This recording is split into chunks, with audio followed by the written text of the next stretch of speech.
Fíjense, si miramos a nuestro alrededor, da igual a dónde, todo, absolutamente todo lo que vemos, desde el agua que bebemos hasta el mismísimo ADN que nos define, todo está unido por una fuerza, bueno, una fuerza invisible. Hoy vamos a meternos de lleno a explorar el secreto de esa unión, el enlace covalente. Podríamos decir que es el verdadero arquitecto del mundo molecular. ¿Cómo puede ser? ¿Cómo es posible que unos puntitos de materia casi invisibles, los átomos, se organicen de una forma tan precisa para crear toda la complejidad del universo que conocemos? Pues la respuesta, como vamos a ir viendo, está en una especie de baile, un baile súper elegante y preciso de electrones. Para entenderlo bien, vamos a seguir una especie de hoja de ruta. Primero, lo básico, ¿qué es un enlace covalente? Luego, nos preguntaremos si ese compartir es siempre equitativo.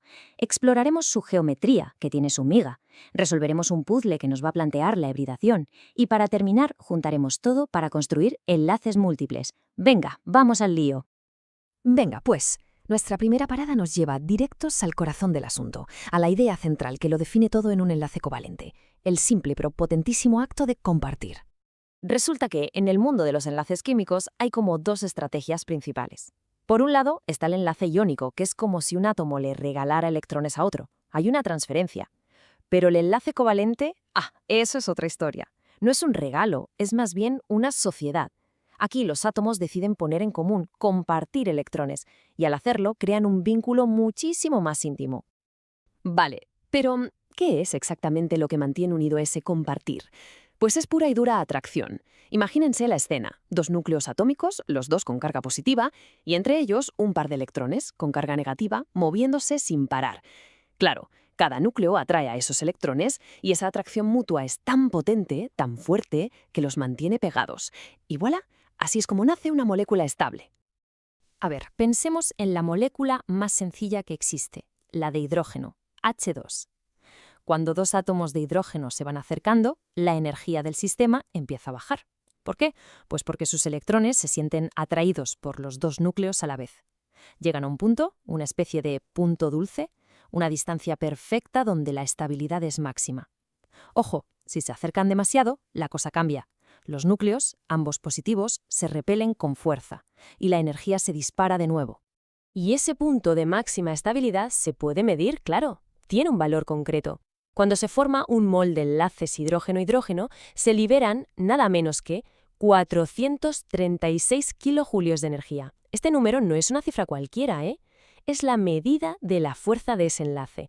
Es, básicamente, la energía que tendríamos que aplicar para romperlo y volver a separar esos átomos. Pero claro, como en la vida misma, compartir no siempre significa compartir a partes iguales. Resulta que en el mundo atómico hay un tira y afloja constante por esos electrones compartidos. Cuando los dos átomos que se unen son idénticos, como dos gemelos, por ejemplo, dos átomos de hidrógeno, pues tiran de los electrones con exactamente la misma fuerza. El reparto es perfecto, un equilibrio total.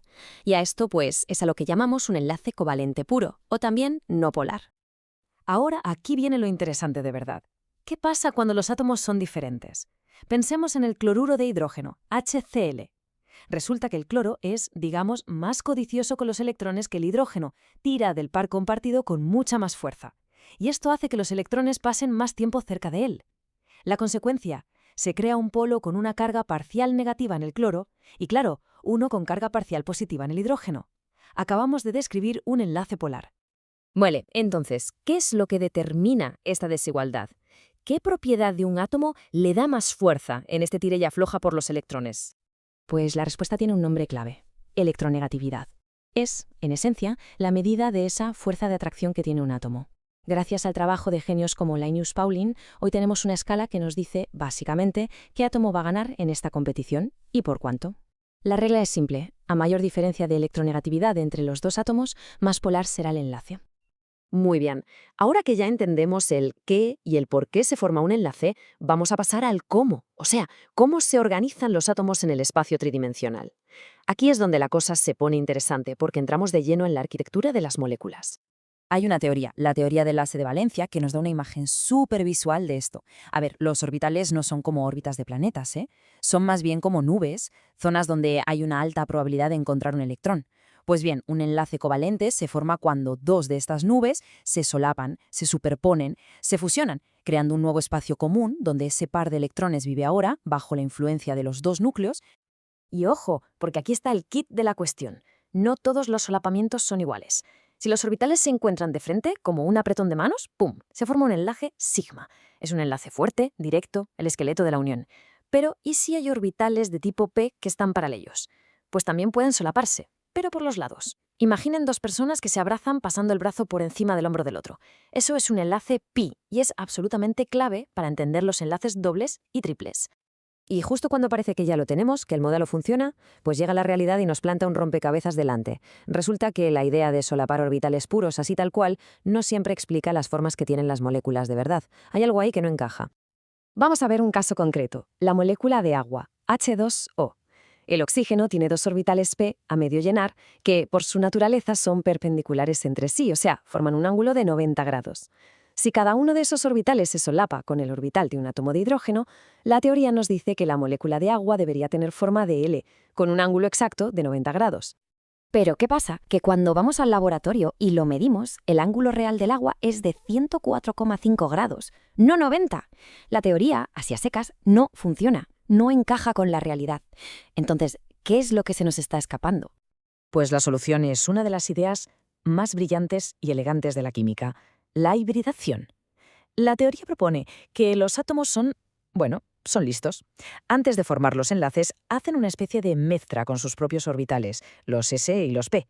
Es como si un pintor mezclara colores primarios para conseguir el tono exacto que necesita para su cuadro. El resultado de esta mezcla es un nuevo conjunto de orbitales, llamados orbitales híbridos, que son todos idénticos entre sí y que están orientados en el espacio justo de la manera necesaria para explicar la geometría que vemos en la realidad. Y es que esta idea lo explica todo. Dependiendo de cuántos enlaces necesite formar, el átomo mezclará un número distinto de orbitales. Como se ve aquí, si se combina un orbital S con 1p, se obtiene una geometría lineal. Si se mezcla 1s con 2p, la geometría es trigonal plana. Y si se mezcla 1s con 3p, tenemos una geometría tetraédrica. Y esa geometría tetraédrica tiene unos ángulos de 109,5 grados. Ahí lo tenemos, muchísimo más cerca de los 104,5 grados reales del agua. Puzzle resuelto.